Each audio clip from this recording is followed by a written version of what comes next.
Hola amigos, bienvenidos una vez más a Diarios de Avivamientos, un viaje por la historia de la Iglesia. Hoy voy a tocar el tema del fundamentalismo, que incluye, para mí, muchas otras aristas, como puede ser, por ejemplo, la mano de hierro o el pastorado de hierro dentro de las congregaciones, y también el legalismo, a veces llamado legalismo, a veces llamado fariseísmo, que creo que están bastante unidas todas estas cuestiones. Y voy a hablar desde el punto de vista pentecostal, de que no se sientan ofendidos los pentecostales como si esto fuese algo que ataca al pentecostalismo, sino que yo hablo dentro del pentecostalismo, porque soy pentecostal. Otros, cada uno toque el tema dentro de sus denominaciones. Es decir, estos temas no afectan solamente al pentecostalismo, también están dentro de las demás denominaciones evangélicas y protestantes.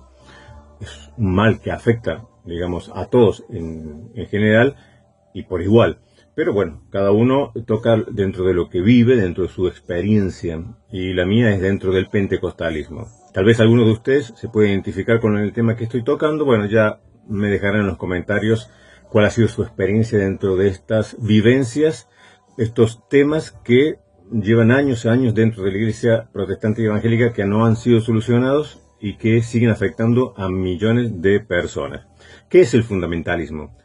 Para hacerlo más gráfico y comprensivo, voy a leer un texto, un pequeño extracto de este libro nacido fundamentalista, nacido de nuevo católico, de David Curry.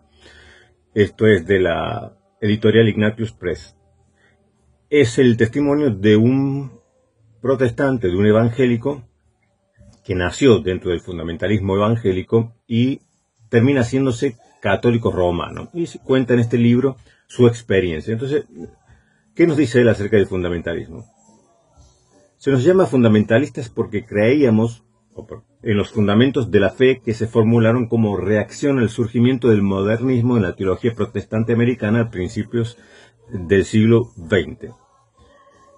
A nivel práctico, ser fundamentalista significaba estar separado de la maldad del mundo y de los errores del cristianismo liberal. Así pues, yo no iba a bailes, cines o ballet, no fumaba ni bebía ningún tipo de bebida alcohólica, ni decía palabras groseras, no jugaba a las cartas, ni participaba en los juegos de azar, no tenía citas con muchachas que no fuesen fundamentalistas. Nuestros compañeros de los estados del sur aceptaban el uso del tabaco, pero prohibían que hombres y mujeres fueran a nadar juntos. Puede parecer algo estricto, pero me ayudó a vivir alejado de problemas. Tenía casi 30 años de edad cuando fui por primera vez a una taberna. Me impresionó que dieran cacahuetes gratis al tomar una Pepsi. Cuando llevé a mis propios hijos a ver algunos clásicos de Walt Disney, como Bambi, yo también veía esas películas por primera vez. Toda mi vida giraba alrededor de la iglesia y sus miembros. Entre nosotros había muy pocos que tuvieran amistades fuera de nuestra fe fundamentalista. Cuando estaba estudiando en la escuela secundaria, me enamoré de una muchacha que enseñaba escuela dominical en una iglesia metodista. Yo sabía que nunca podría salir con ella, porque a los metodistas se lo consideraban como más liberales. Según nuestra perspectiva, el mundo se dividía en categorías bien determinadas. Los fundamentalistas eran los verdaderos cristianos como los del primer siglo de la Iglesia. Se nos enseñaba que los que cuestionaban los fundamentos de la fe eran liberales, entre los cuales se incluía la mayoría de los protestantes que no eran fundamentalistas. Creíamos que los liberales podrían llegar al cielo, aunque era muy improbable. Para nosotros ser liberal era malo, pero mucho peor era ser católico romano. Los católicos, según entendíamos, no eran realmente cristianos, pues no entendían que la salvación era únicamente por la fe. Creíamos que los católicos iban al infierno, pues intentaban ganar su salvación por medio de buenas obras, en vez de confiar entera y completamente en la obra completa de Cristo en la cruz. Nadie era lo suficientemente bueno como para ganarse la salvación, lo cual podíamos probar con la Biblia. Como resultado, la mayoría de nuestros convertidos venían del catolicismo. Bueno, esto que acabamos de leer puede parecernos bastante extremista, pero es más común de lo que podríamos pensar, sobre todo en nuestro mundo pentecostal. Quiero recordar que el fundamentalismo, básicamente lo que se denomina fundamentalismo, nació como una reacción al liberalismo. Es decir, una reacción al liberalismo, que es un extremo del cristianismo, produce otro extremo, no un equilibrio en el centro. Produjo otro extremismo, que es el fundamentalismo. Y quiero dejar claro que yo no estoy en contra de alguna de estas cosas. Yo no abogo porque los jóvenes de nuestras congregaciones beban, fumen, se vayan a la discoteca a divertirse o se vistan en modo cabaret. O sea, pero cuidado con el fanatismo, porque del fundamentalismo religioso al fanatismo religioso hay un estrecho margen, y del fanatismo religioso a la intolerancia no hay nada de separación. Entonces el fundamentalista se caracteriza mayoritariamente o termina en un estado de intolerancia. Intolerancia hacia todo aquel que no piensa, no actúa, no vive como él. ¿Cuántas veces habremos escuchado el testimonio de: hermanos, yo estaba un día mi 25º día de ayuno y oración, y de pronto se abrió la puerta del ropero y se me apareció un ángel que me tomó y me llevó al infierno?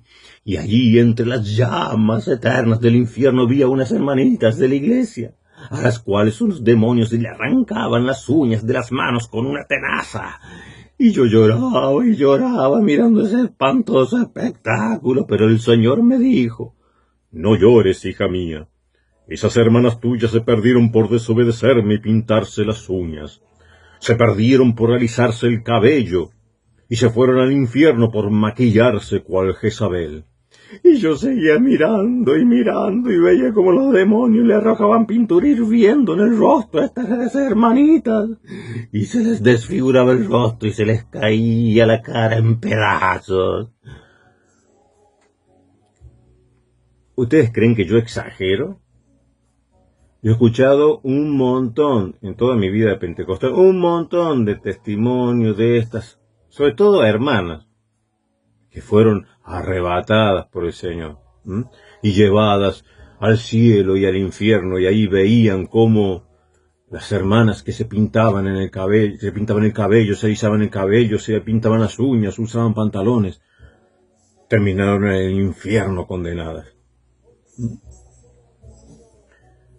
Ustedes habrán visto en sus muros de Facebook más de una vez, o en sus redes sociales, la concebida foto de un grupo de hermanitas vestidos de largo, con el pelo largo, sin maquillaje, con una Biblia en la mano.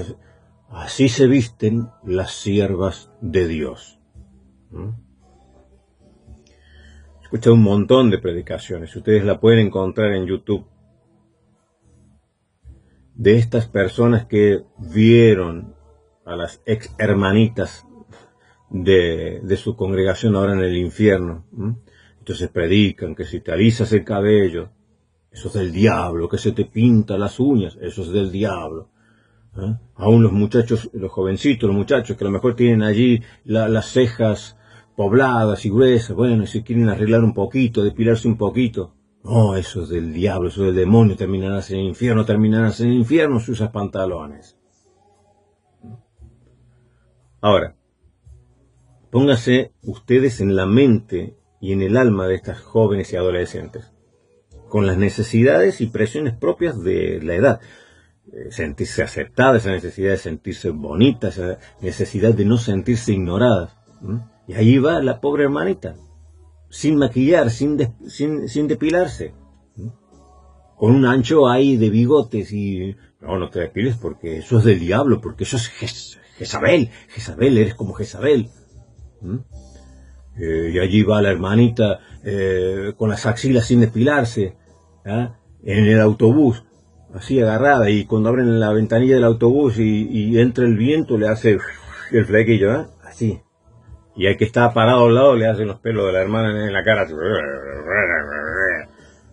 El fundamentalismo, que se trata básicamente de la doctrina, pero incluye todas estas aristas de la forma de vivir, termina siempre en un legalismo también, en un fariseísmo. Y este legalismo, este fariseísmo, este fundamentalismo, este cóctel, esta mezcla de todas estas cosas, produce siempre tres resultados, podríamos llamar tres tipos de resultados. El primero es personas que genuinamente viven su fe dentro de este marco fundamentalista. No gracias a este marco fundamentalista, sino a pesar de este marco fundamentalista, vamos a encontrar cristianos genuinos, personas genuinas.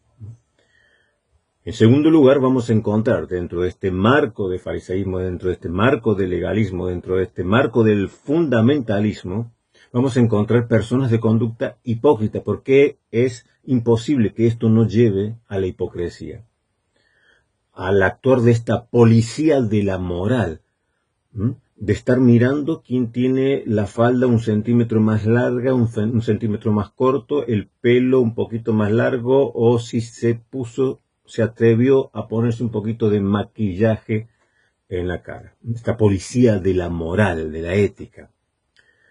Recordemos una cosa, que esto es como la fe y las obras.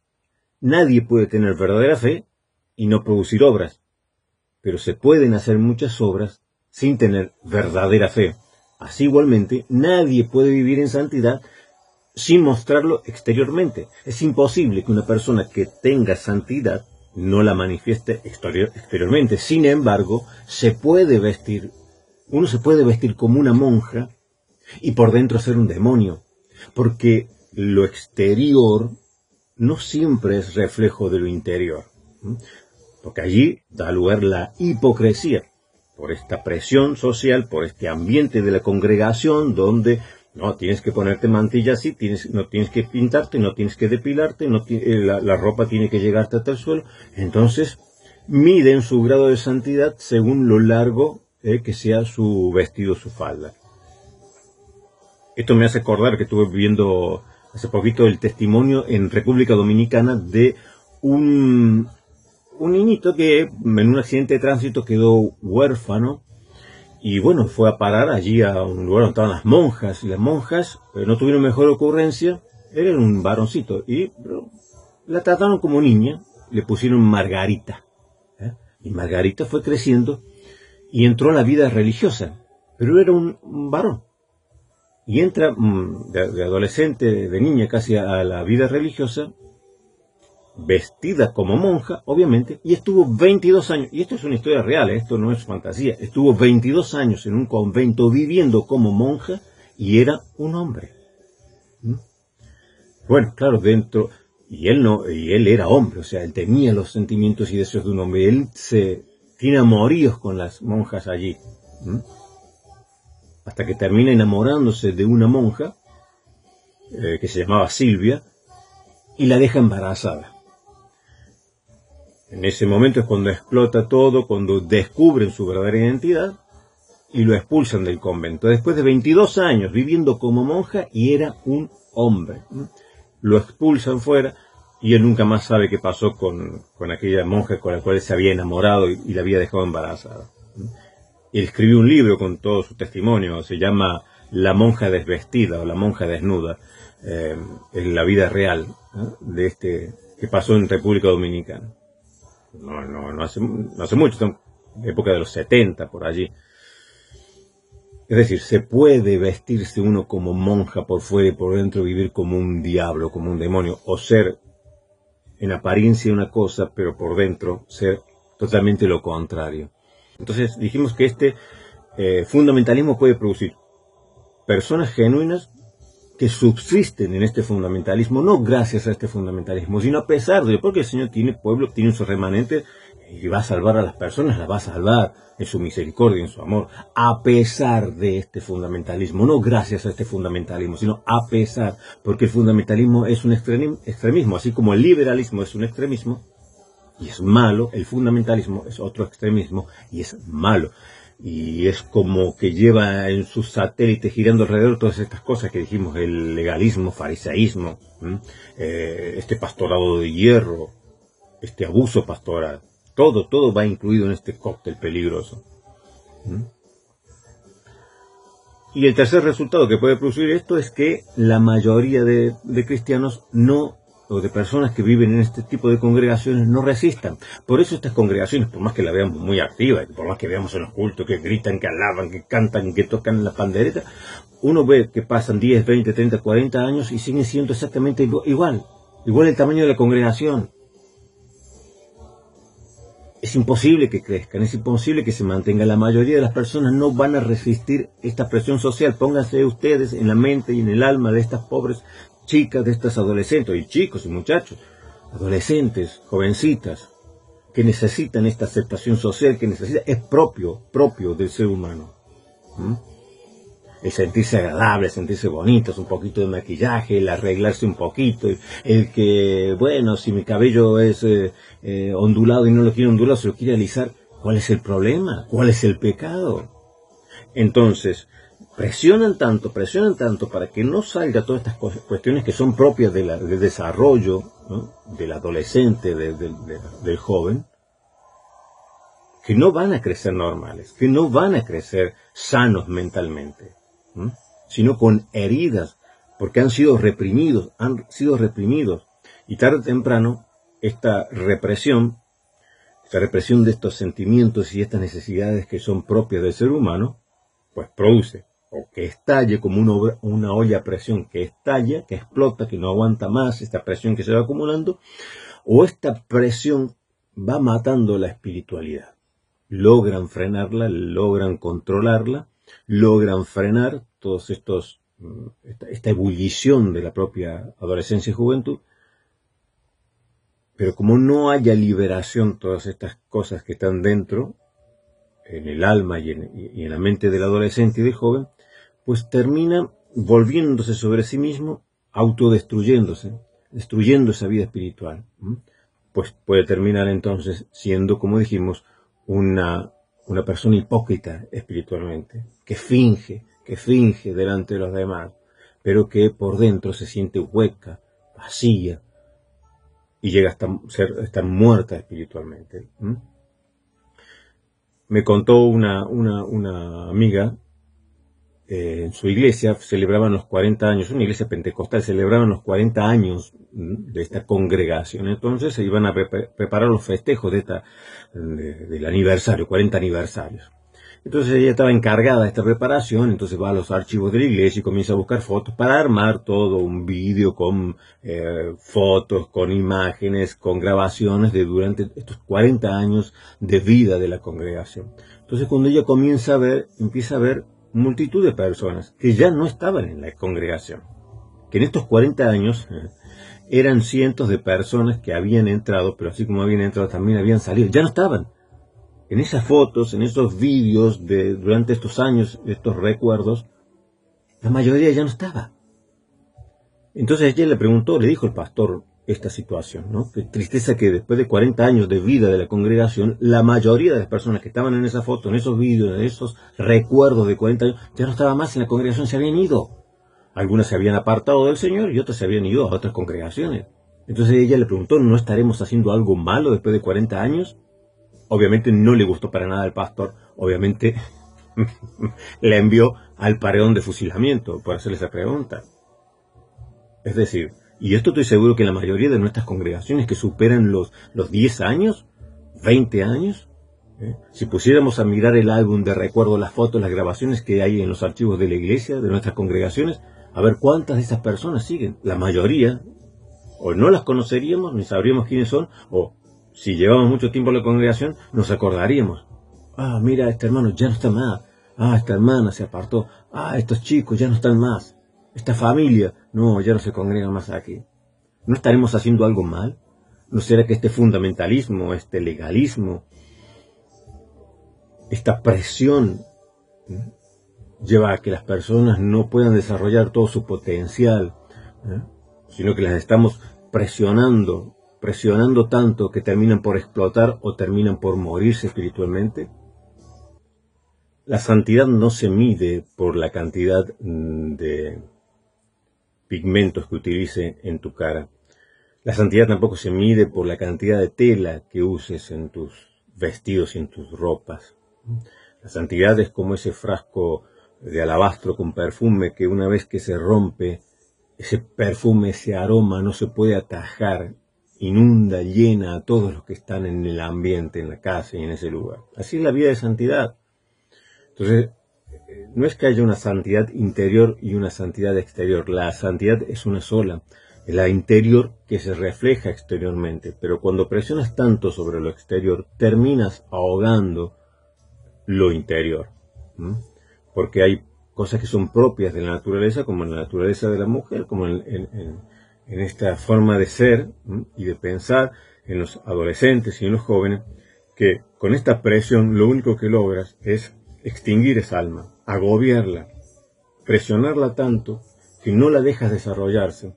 Entonces crecen mal formados espiritualmente, mal formados anímicamente, emocionalmente, con serios trastornos emocionales, porque no le han dejado desarrollar toda la plenitud del ser, por ese legalismo externo, que es como que quieren meter la santidad de afuera hacia adentro, cuando la santidad es de adentro hacia afuera, porque es una obra interna del Espíritu Santo. Y por no darle tiempo a la persona que desarrolla, es como que nosotros queremos hacer la obra del Espíritu Santo, queremos santificar a esa persona. Vístete así, píntate así, no te pintes, no te peines, no te pongas esto, quítate aquello. Como que nosotros queremos santificar a la persona, cuando esta obra de santificación es una obra interna.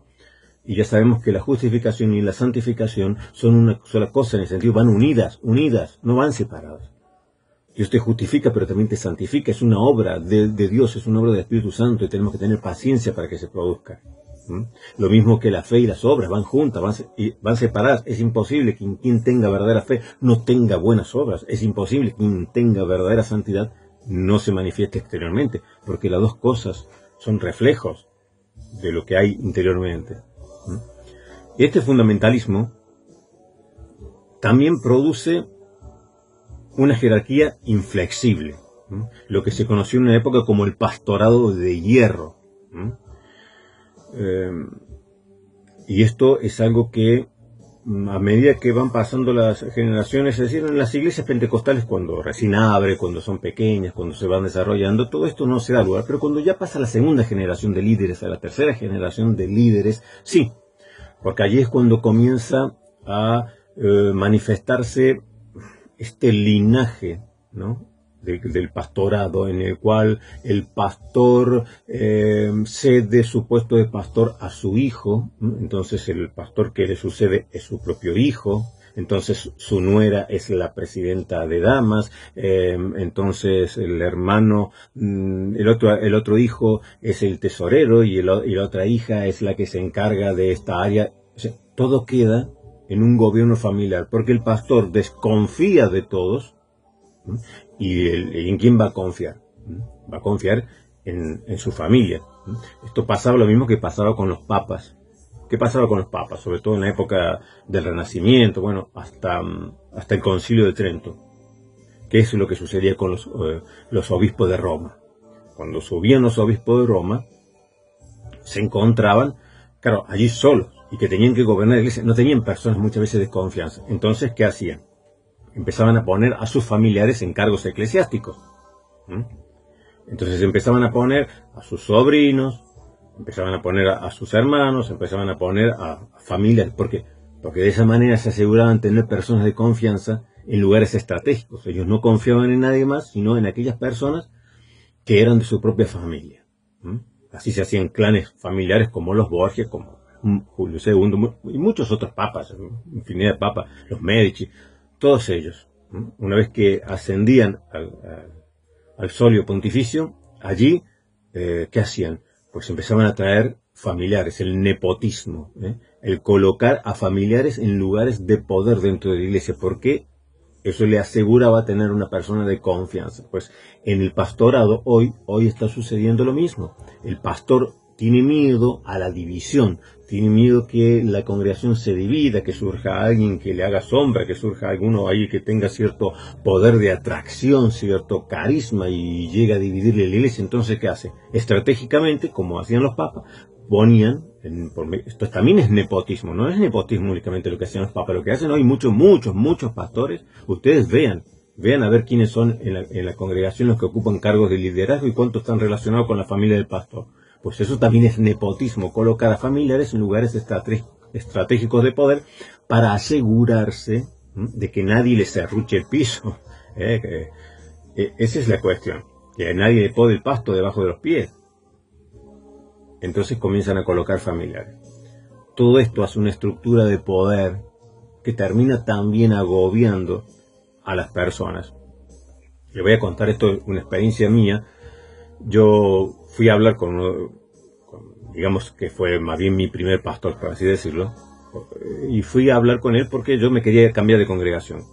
Ya había tomado la decisión de cambiarme de congregación, no estaba de acuerdo con lo que este pastor, la forma en que tenía de liderar, de tratar a los obreros, porque parecía que los obreros fueran no obreros del Señor, sino obreros suyos, ¿no? Como si él fuese el faraón, megalómano, y yo sueño con tener esto aquí, yo sueño con hacer esto, yo sueño con esta iglesia, tenga esto, tenga aquello, pues todos tenían que enfilarse detrás de sus sueños y trabajar para él.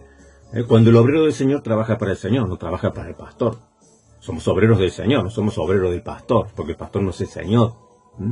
Entonces, pues parecía que todo el que fuese obrero en la iglesia tenía que sumarse, como si tú tendrías que sacrificar tus propios anhelos, tus propios sueños. Cada obrero tiene un llamado, tiene un sueño, tiene anhelos de hacer esto, de lograr aquello. Pues tenías que sacrificar esto para enfilarte detrás del sueño, detrás del anhelo, detrás de las visiones del pastor.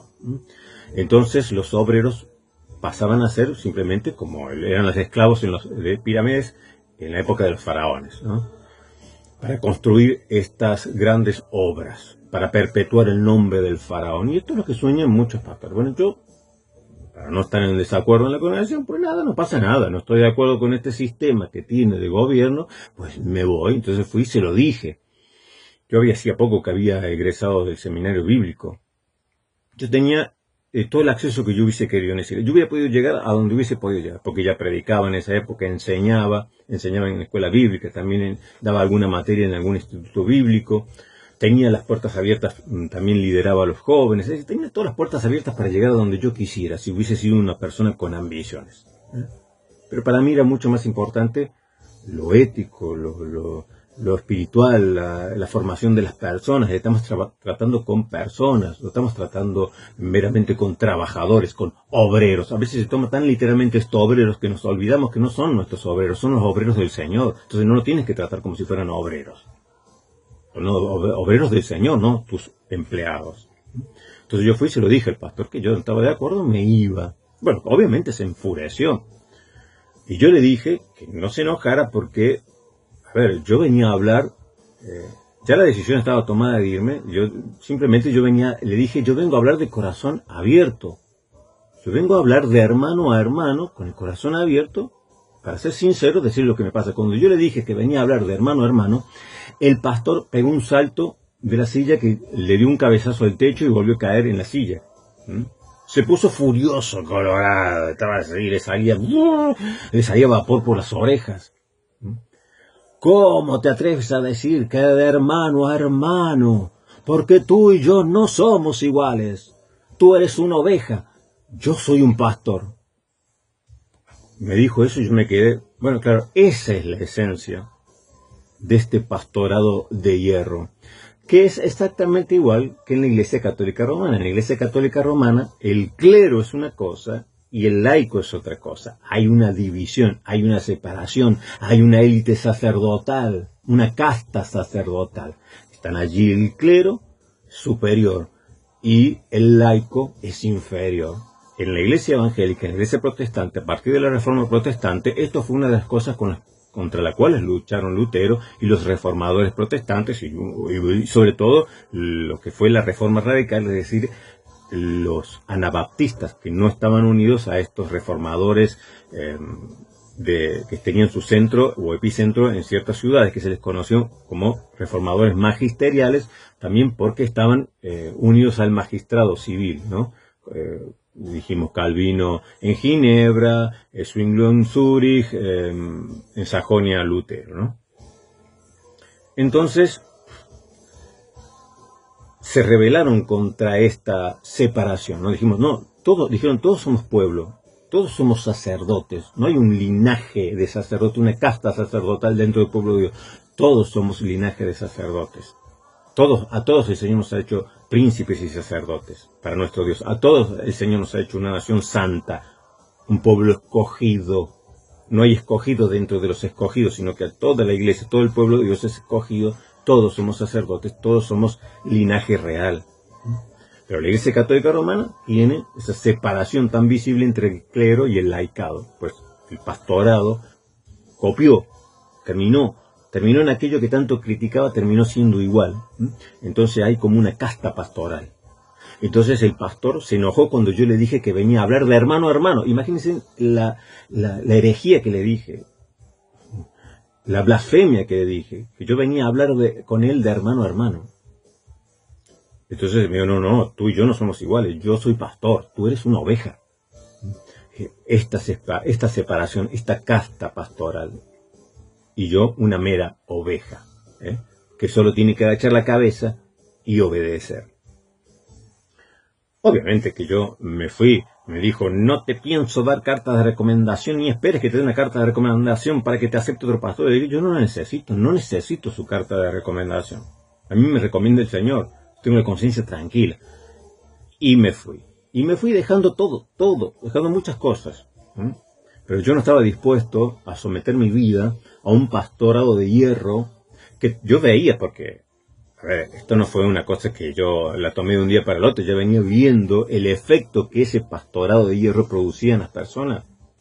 Como muchos, por agradar a ese pastor autoritario, terminaban traicionando a sus hermanos, criticando a sus hermanos por hallar gracia, como si esto fuese una competencia por cargos, por el puesto, todo esto da lugar. Ese pastorado de hierro torna a la iglesia en un ambiente irrespirable en el cual comenzamos a desconfiar unos a otros, a traicionarnos unos a otros con tal de lograr la aceptación del liderazgo. Porque queremos este puesto. Yo lo tenía todo. Si yo quería predicar, predicaba, porque ya tenía designado los días de predicación, predicaba, enseñaba, lideraba a los jóvenes. O sea, podía haber llegado de lo que quisiera. Y dejé todo. Tuve que dejar todo eso porque yo no quería someterme a este sistema en el cual con vara de hierro se golpea a las ovejas y lo que logras es una sumisión servil y no un verdadero propósito cumplido en cada alma, porque cada alma tiene su propio llamado, cada alma tiene su propio sueño, su ministerio. Entonces, no puede ser que cada uno tenga que renunciar a sus propios sueños, a sus propias metas, a sus propios objetivos, a su propio llamado para cumplir, para alistarse detrás de una persona, llámese pastor, pastora, llámese quien quiera que sea, y que todos tengan que sacrificar sus sueños y sus vocaciones en el altar de la obediencia a un pastor, para cumplir su megalomanía, sus sueños, sus deseos de perpetuarse como gran faraón. Yo sé que no todos son iguales, pero algo está pasando por lo cual nuestras congregaciones han visto pasar multitud de personas, y ven pasar multitud de personas, y si celebras los 20, los 30, los 40 años de tu congregación, y si te pones a ver los archivos, vas a darte cuenta que la inmensa mayoría de esas personas ya no están. ¿Y el pastor qué hace? Echarle la culpa a las personas. Bueno, es que es un remanente escogido únicamente el que persevera. ¿Estás seguro? ¿Estás seguro que el que quedó es el remanente escogido? ¿No serán los escogidos los que se fueron porque ya no soportaban tu forma de gobernar, tu autoritarismo? ¿Estás seguro que el grupito escogido de Dios es el que se quedó contigo? ¿No será que has ahuyentado a las ovejas y te has dejado alrededor solamente los lobos, que son los que te siguen? Entonces, es algo que está golpeando fuertemente a la iglesia. Y bueno, como dije, tuve que renunciar, tuve que irme, dejé todo, hasta dejé a la chica de mis sueños, mi niña de ojos azules. Ay, y allí quedó. ¿A dónde andará mi niña de ojos azules? Bueno, donde quiera que esté, que sepas que la niña con la mirada más dulce y la sonrisa más hermosa que he visto, y que esa mirada sigue siendo como un rayito de sol en mis tardes de otoño. Pero bueno, ¿dónde íbamos? Me perdí. Entonces, este fundamentalismo que muchas veces se jacta de ser de sana doctrina, ¿no? Nosotros somos de sana doctrina y de vida podrida, lo cual no significa nada, lo cual a mí no me importa, lo cual es perjudicial. Y voy a nombrar algunas cositas, si hay algunos que son de estas denominaciones o congregaciones, lo siento, pues bueno, son personajes expuestos que ya tengan las consecuencias. Por ejemplo, a mí una iglesia que me gustaba a veces mirar por internet, que era Cruzada del Poder de Chile, una hermosa congregación. Es que el Señor nos regala hermosas congregaciones, uno lo ve llenos de jóvenes. ¿Cuántos quisieran tener congregaciones desbordantes de jóvenes, desbordantes de vida, con un grupo musical maravilloso, cantando coros pentecostales de una manera excelente? Y después te enteras de que ese pastor estuvo en adulterio, pero que no lo confesó a la iglesia, que se enteraron algunos poquitos y todo quedó oculto. Después de muchos años sale a luz que había cometido el pastor adulterio. Pero yo me arrepentí. Pero mi obispo lo sabía. Sí, pero tu congregación no lo sabía, le mentiste, le engañaste todos estos años a tu congregación. ¿Cómo pudiste seguir pastoreando después de haber sido descubierto? Bueno, siendo adúltero, ¿cómo puedes seguir pastoreando tu congregación? Pero digamos, bueno, supuestamente se arrepintió. ¿Cómo puedes seguir engañando a tus fieles, a tu pueblo? ¿Por qué no pusiste a disposición del pueblo de tu pastor a decir aquí lo dejo? Porque fracasé, porque fallé, porque cometiste pecado tan grave. No, todo se tapa. Porque, no, pero yo soy de sana doctrina, porque si no estamos nosotros para defender la sana doctrina, ¿y qué me importa tu sana doctrina si tu vida es podrida? ¿A cuántas personas ha destruido tu vida podrida? No me digas que tu sana doctrina salva a las personas. Porque nosotros no somos gnósticos que nos salvamos por el mero conocimiento, no importa cómo vivas, pero lo importante es que conozcas la verdad, o sea, que conozcas intelectualmente, que aceptes, incorpores ciertas verdades fundamentales, ese conocimiento, pues ese conocimiento ya te hace salvo. No, ese conocimiento no te hace salvo. Porque si tú tienes una vida podrida, tu sana doctrina no te sirve de nada. Pues de ese mismo ministerio luego salió otro, Hugo Albornoz, también aquellos fundamentalistas, ¿no? Los católicos son todos unos herejes, y ahí rompiendo imágenes de vírgenes en la plaza o entrando a una iglesia y gritando, ¡oh, qué héroe! ¡Oh, qué cristiano valiente! Entrando a un templo católico romano y ahí a los gritos, ¡basta de idolatría! Y resulta que después también se descubre que este muchacho también en adulterio y un montón de otras cuestiones de abuso de autoridad y abuso sexual en la iglesia. ¿Y de qué te sirve todo eso? ¿De qué te sirve tu sana doctrina si tu vida es podrida? ¿A cuántas personas, a cuántos hermanos débiles los has terminado de hundir, de destruir por esta corrupción? Y luego se jactan de ser sana doctrina, y luego así todos muy vestiditos en la iglesia con falda, las chicas todo con falda, nada de pantalones, nada de esto, nada de maquillaje, nada de aquello, o sea, todo muy bonito.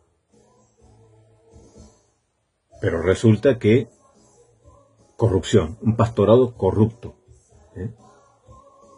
Y esto no se escapa a nadie, lo hemos visto con Lawson, no sé cómo se pronuncia, el pastor calvinista, de allí de la misma iglesia o de John MacArthur, igual, diciendo, jactándose siempre ellos de su sana doctrina, también la sana doctrina, porque ni todo el evangelicalismo, decía este pastor de Latinoamérica, de América, decía Lawson, todo el evangelicalismo no es ni siquiera, no vale ni el 5% de lo que vale John MacArthur, dijo. Y cuando dijo eso ya estaba en adulterio. Jactándose de nuestra sana doctrina, pues fundamentalista, porque todos los demás, los católicos romanos son herejes y van al infierno, todo lo demás. Pero ¿y tú eres un adúltero? ¿De qué hablas? ¿Tú eres un adúltero? ¿Qué me importa tu sana doctrina? Estás podrido por dentro. ¿A mí qué me importa que te jactes de ser sana doctrina? No, pero parece que, pero lo importante es que tengas sana doctrina. Pero es que no somos gnósticos que nos salvamos porque tenemos un sistema correcto de pensamiento, un sistema teológico correcto. Este es el sistema correcto teológicamente. Si aceptas esto, ya eres salvo. No. Si tu vida no se corresponde con la doctrina, te vas al infierno. Porque los adúlteros se van al infierno. ¿Qué me hablas? La sana doctrina no le va a servir de nada en el día de juicio, porque los adúlteros se van al infierno, no entran al reino de los cielos. Entonces, yo digo esto, el que quiera ser torero, que se aguante las cornadas. Y como estos casos, un montón. Porque el fundamentalismo está llevando también a muchos hermanos, está llevando a muchos débiles en la fe, que están pasando conflictos, los está llevando a pasarse a la Iglesia Católica Romana. ¿Mm? Porque en la Iglesia Católica Romana todos sabemos lo que hay, no nos engañemos.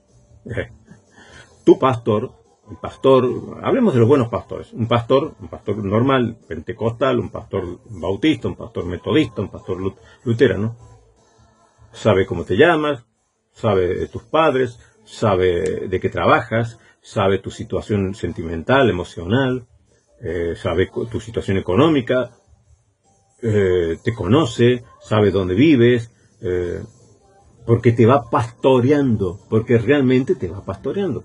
El sacerdote, pregúntale, cualquiera de los fieles de los que van a la Iglesia Católica Romana, a ver su sacerdote qué conoce de su vida, de su familia, no conoce nada, todo se limita a darle la hostia, luego te absolvo pecatitud, y adiós. No sabe dónde vive, cómo vive, no sabe lo que piensa, lo que sientes, no sabe qué está pasando dentro de ti, no sabe lo que pasa dentro de tu familia, no sabe de qué trabaja, no sabes tus sueños, no sabe nada, porque no te pastorea, porque el sacerdote es allí. Te tira el agua bendita y adiós. ¿Mm? Entonces, para escapar de este pastorado de hierro, alguno piensa en irse a pasarse a la Iglesia Católica Romana, donde hay una cierta liberación, y decir, bueno, no voy a tener el sacerdote presionándome. Yo me doy cuenta cuando algunos son fundamentalistas, porque cuando yo conto, a mí no me da vergüenza contar el testimonio, y lo hago porque sé que le molesta a algunos. Es decir, yo en un momento estuve pensando en regresar a la Iglesia Católica Romana, no por cuestiones doctrinales, sino por estas cuestiones, porque me había cansado de todas estas cosas, ¿no? Y a mí no me molesta decirlo, no me da vergüenza decirlo, porque, a ver, que lo demás, ¿qué pasa? Que son mariposas que no van al baño. Es decir, todos tenemos nuestros momentos de debilidades, todos tenemos nuestras luchas y nuestras penurias y nuestras batallas, nuestras caídas y nuestro levantar. Entonces, pero a mí no me da miedo, vergüenza decirlo. Yo perdí la vergüenza hace rato, cuando vivía en España perdí la vergüenza. Antes era tímido, más vergonzoso. Ahora no. Porque uno ve estas cosas y realmente se indigna. Entonces yo me doy cuenta cuando alguien es fundamentalista, porque me pone allí en los comentarios, alguien que conoce la verdad nunca volvería a la Iglesia Católica Romana. Fundamentalista, eres un fundamentalista, no me venga con tonterías. Yo ya sé que tú eres un fundamentalista. Una persona que no es fundamentalista, pero que tampoco es liberal, entiende al ser humano, su antropología, todas estas cuestiones de la persona, del ser, así como entiende a ese adolescente, a ese joven, no se escandaliza por ese deseo de maquillarse, de pintarse, de arreglarse, porque eso es algo natural, propio del desarrollo, emocional, cognitivo, el desarrollo, la formación del ser. Y les estamos privando de todas estas cosas, los estamos encadenando, los estamos sometiendo, los estamos allí encapsulando y no permitimos que se desarrolle todo esto naturalmente, que se va desarrollando, y entonces termina esta presión o matándolo o haciendo que vuele todo por los aires. Entonces, a mí si una persona, si un hermano me dice, mira, estoy cansado de esto que me pasa en la iglesia evangélica. A mí personalmente me han escrito a veces personas que viven en lugares un poco apartados y diciéndome, la única iglesia evangélica que hay, el pastor es un déspota. Es el pastor, lo único que le interesa es el diezmo de las personas. El pastor es este tipo de pastor de hierro. Y no tengo otra congregación yo no puedo ir ahí porque me destruye el ir ahí. Y si voy tengo que someterme a un pastor que destruye las vidas. Y a uno se le parte el alma diciendo, yo salgo de esta congregación y a 4, 5, 10 calles tengo otra iglesia donde ir, otra iglesia pentecostal. Pero no todos pueden hacer exactamente lo mismo. Y uno se duele por esto. Entonces cuando alguien me dice, estoy pensando en pasarme a la Iglesia Católica Romana, yo no me escandalizo. Digo, ay, sí, el que conoció la verdad nunca voy. No me escandalizo porque es propio del ser humano, porque es propio de estos conflictos internos. El a veces querer huir, o a veces querer apartarse de todo, decir, basta, estoy cansado, me voy al desierto, me voy a un lugar solitario, quiero estar apartado, quiero alejarme de todo este bullicio, quiero estar en paz. Entonces es propio, el fundamentalista no, porque tiene todos estos preconceptos legalistas, fariseicos, que impone pesadas cargas sobre los hombros de los demás, pero ellos ni con un dedo quieren moverlas. Entonces, esto está pasando mucho hoy en la iglesia evangélica y protestante. Por eso muchos están pensando o se plantean alguna vez, la mayoría no lo hace, gracias a Dios, pero muchos se lo plantean. ¿Por qué no irme a la iglesia católica romana, que no tiene toda esta presión? Como este testimonio que leí, este libro que leí. Cuando estaba en la iglesia, ay no, yo no es que yo esté a favor de cigarrillos, pero bueno, me enumero, ¿no? Todo aquello: no fumes, no bebas, no salgas, no tengas amistades que no sean cristianas, pero que no sean, no cualquier cristiano, sino que sean cristianos de nuestra denominación, que piensen lo mismo que nosotros. Es decir, van estrechando, cerrando tanto el círculo de acción que al final a la pobre persona, al pobre joven, al pobre adolescente, solo le dejan un rinconcito. Es como ese elefante que estaba atado ahí con una cadena en el circo. Ustedes han visto antiguamente cuando en los circos había animales, ahora gracias a Dios ya no se permite la mayoría.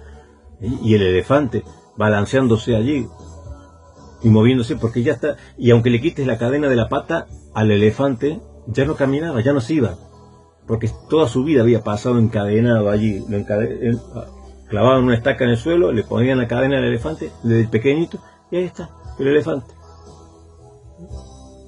Lo cual le produce, aunque sea un animal, está demostrado, ¿no?, científicamente, que eso le produce un grave trastorno en el elefante, de lo cual ya no se mueve más, ya no sale de ahí.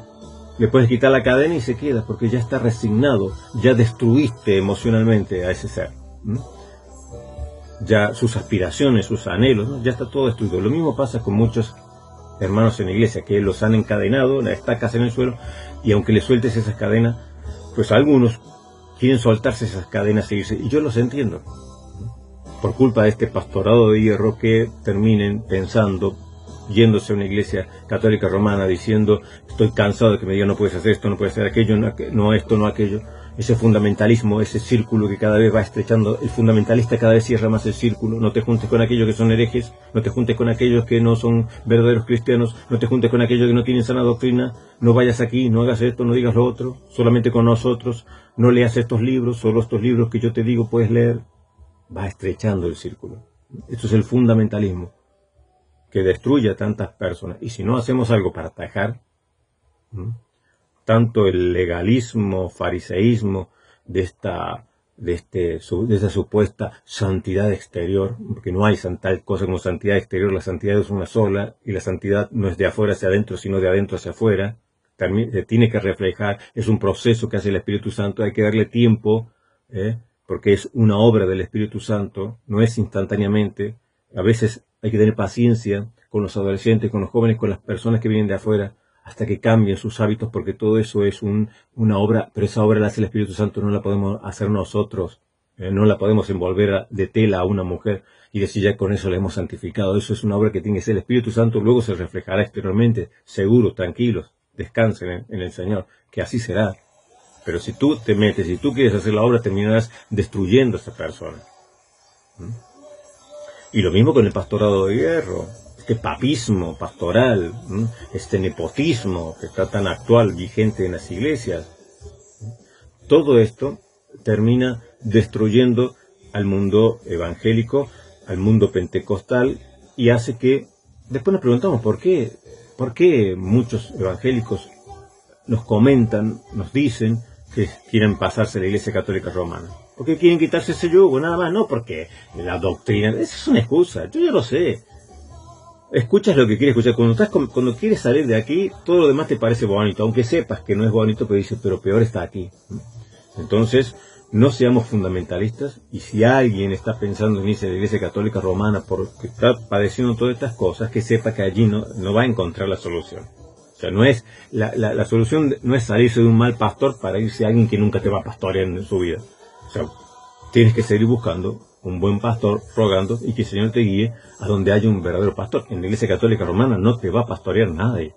En la Iglesia Católica Romana te vas a dar la paz, shalom, al último, y cada uno se vaya a su casa y te vas a quedar más solo que el pajarito del cucú. Entonces, la solución es, si estás bajo un pastorado de hierro, si estás bajo una iglesia fundamentalista, fariseica, legalista, pues no es tirar todo eso por la borda. Es decir, voy a buscar, voy a orar, voy a irme y buscar, porque seguramente hay buenos pastores, porque seguramente voy a encontrar a alguien que verdaderamente me pastoree. No pasarse la Iglesia Católica Romana a donde el sacerdote no le importa nada. Yo siempre les cuento mi testimonio de que yo era católico romano y que yo salía del colegio, porque mi colegio era católico romano, la directora era una monja y el director general era un sacerdote.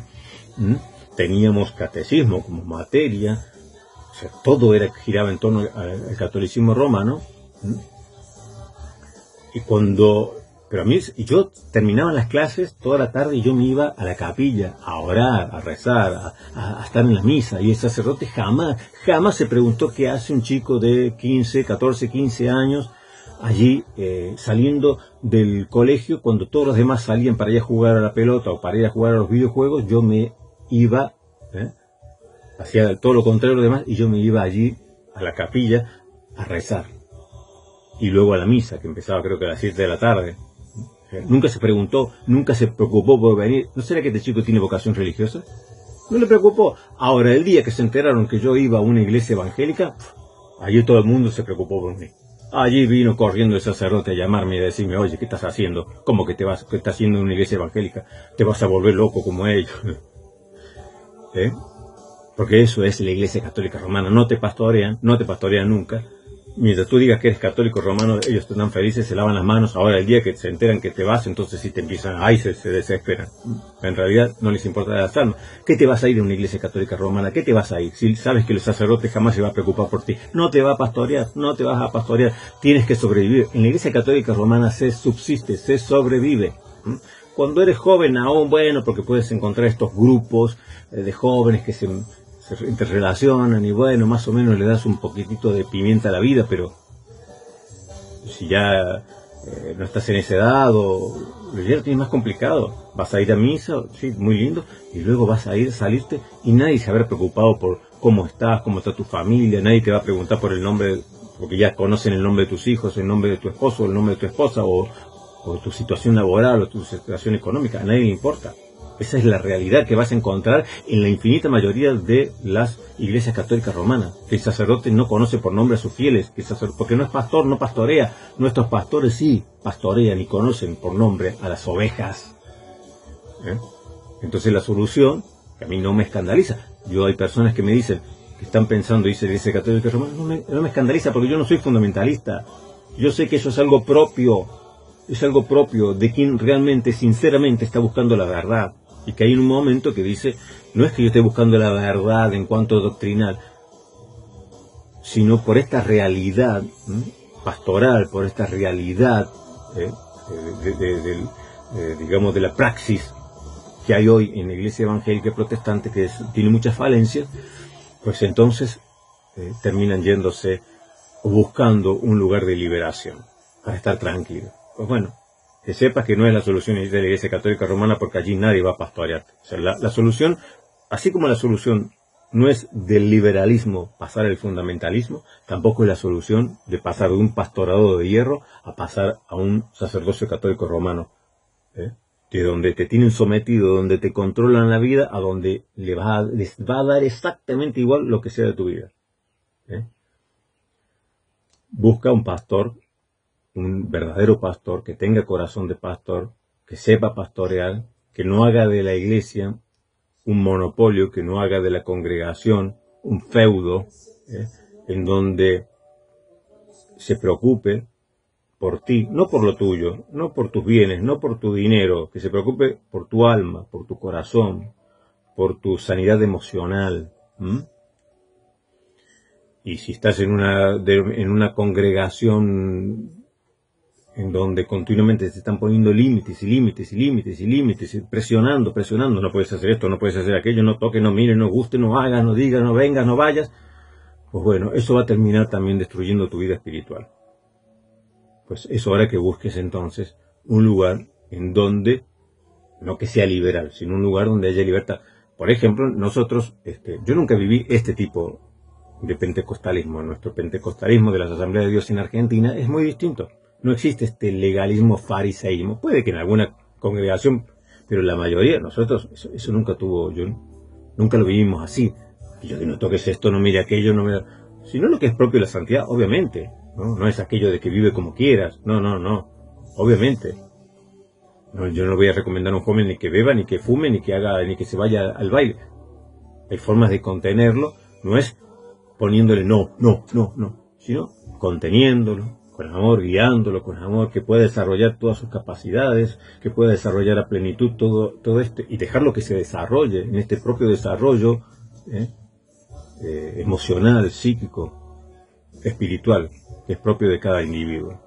Bueno, mis queridos fundas, ha sido un gusto poder reencontrarnos en este viaje por la historia de la Iglesia, si bien no estamos mirando hacia el pasado en el día de hoy, sino hacia este presente que nos exige una reacción contra este fundamentalismo dañino, contra este legalismo dañino, contra este fariseísmo dañino, que está provocando numerosas bajas dentro de nuestras congregaciones. Que el Señor los bendiga y nos reencontramos en cualquier momento.